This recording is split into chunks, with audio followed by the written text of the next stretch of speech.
सहशालेय उपक्रमांची सहशालेय उपक्रमांमध्ये क्रीडा आणि सांस्कृतिक कार्यक्रम यांचा तालुका स्तरावर आपण आयोजन केलेलं आहे आणि 19 आणि 20 दोन दिवस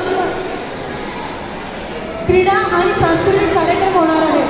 त्यातले क्रीडा स्पर्धा ज्या आहेत त्या आपण जास्ती इथे घेणार आहोत, त्या आज रोजी इथे संपन्न होत आहेत। जिल्हा परिषदेच्या मार्गदर्शक सूचना आहेत आपल्याला, त्यात थोडंसं वेगळेपणा वाटेल। पेचकी, लंगडी, दोरी उडी या स्पर्धांना प्राधान्य दिलं गेलं आहे आणि त्यांचा समावेश करून विद्यार्थ्यांना आपण स्पर्धा या ठिकाणी तालुक्याला घेत आहोत। यापूर्वी केंद्र स्तरावर स्पर्धा झालेल्या आहेत। केंद्र स्तरावर जे पहिला क्रमांक आलेला आहे त्या विद्यार्थ्यांची आपण तालुक्याला स्पर्धा घेत आहोत आणि तालुक्याला स्पर्धा घेऊन जे विजयी स्पर्धक असतील ते आपल्या जिल्ह्याला, आपल्या शाळेचं किंवा आपल्या तालुक्याचं प्रतिनिधित्व करणार आहेत। आपली भारताची भविष्यातली पिढी घडत आहे।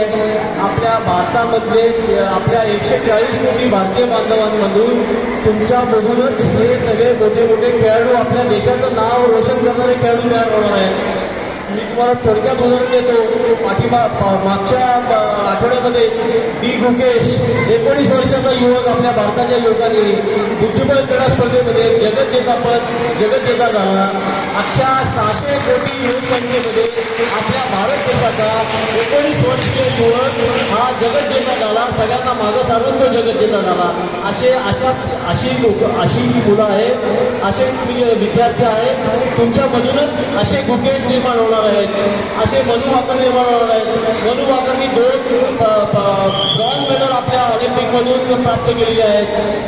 त्याच्यानंतर साहेबने आपल्याकडे रायफल शूटिंगमध्ये प्राप्त केलेलं आहे आणि नीरज पांडेने आपल्याला जपान ऑलिम्पिकमध्ये भालाफेकमध्ये गोल्ड मेडल प्राप्त केलेलं आहे आणि आता पॅरिस ऑलिम्पिकमध्ये त्यांनी सिल्वर मेडल प्राप्त केलेलं आहे। तर या सर्वांमुळे आपल्या भारत देशाचं नाव खूप खूप जगात रोशन होत आहे। म्हणून तुम्हाला तुमच्या अभ्यासाबरोबर क्रीडा स्पर्धेला सुद्धा महत्त्व देणं आवश्यक आहे।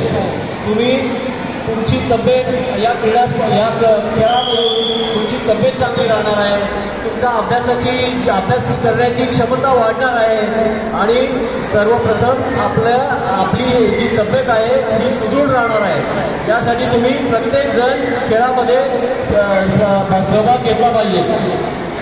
दुसरी गोष्ट, तुम्ही जेव्हा आपल्या शाळेत असता तेव्हा तुम्ही जास्तीत जास्त वेळ आपल्या शिक्षकांबरोबर असता, आपल्या शिक्षकांचा, आपल्या गुरुजनांचा तेवढा झाला। एक्झाम्पल देतो तुम्हाला की सचिन तेंडुलकरचे गुरु जे होते ते रमाकांत आचरेकर। सचिन तेंडुलकरचे शिक्षक झालं 12वी, परंतु सचिन तेंडुलकरमुळे भारताचं नाव क्रिकेट विश्वात अजरामर झालं। यामुळे तुम्ही जेव्हा तुमच्या खेळामध्ये जेव्हा एखादं प्रावीण्य दाखवत असता, एखाद्या अभ्यासामध्ये तुम्ही प्रावीण्य दाखवत असता, त्याच्यामागे आपल्या शिक्षकांचा मोठा सहभाग आहे। त्यांना कधी विसरू नका, त्यांना कधी त्यांचा अनादर करू नका, कायम आदर करा। दुसरी गोष्ट, जेव्हा तुम्ही आपल्या शाळेचं नाव सुद्धा रोशन करत असता यासाठी तुम्ही फार खडतर मेहनत घेतली पाहिजे. एखाद्या खेळामध्ये तुम्ही स्वतःला झोपून दिलं पाहिजे. स्वतःहून तुम्ही आपल्या शाळेचं नाव आपल्या शहराचं नाव रोशन केलं पाहिजे. सलामीचा होणारा सामना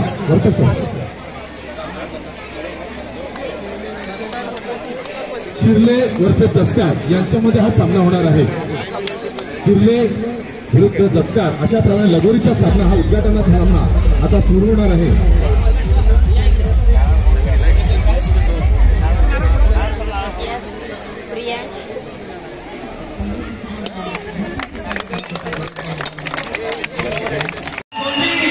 अगदी सर्व खेळाडूंना त्रास देत नाही.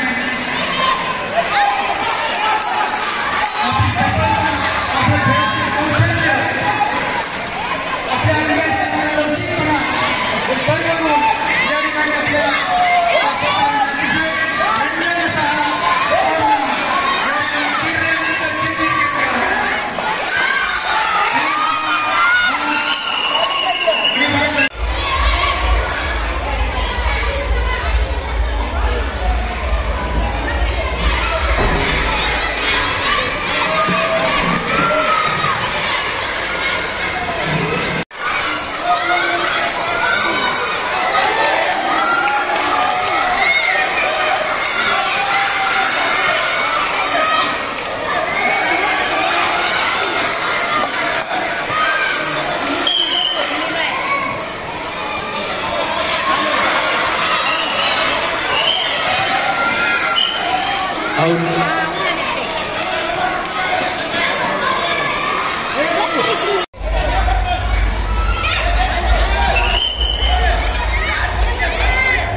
बघा 10 गुण मिळाले आहेत. दसकार संघ 10 गुण, इतर संघाला 0 गुण.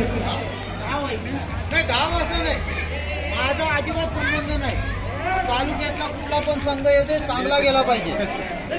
गणेश पाटील यांचा इथं आगमन झालेले आहे. स्वागत करतोय.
अच्छा मस्त.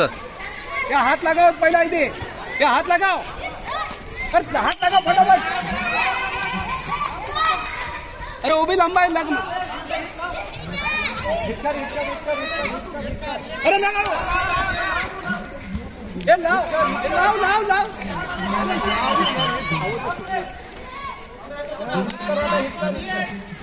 लाव लाव.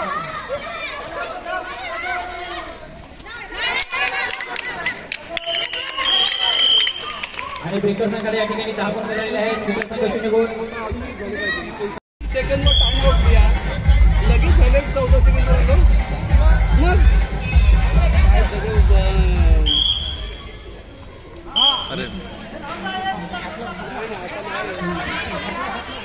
हे लाव लाव लाव, हे लाव. आणि टाइम ऑफ झालेला आहे. माननीय श्री नरेशजी वैदास भरस साहेब इथं त्यांचं आगमन झालेलं आहे. मी माननीय श्रीमती प्रियांका पाटील मॅडम याला विनंती करतो की आपल्या शुभांत पुस्तकावर पुष्पवृष्टी व्यवस्थित करावा.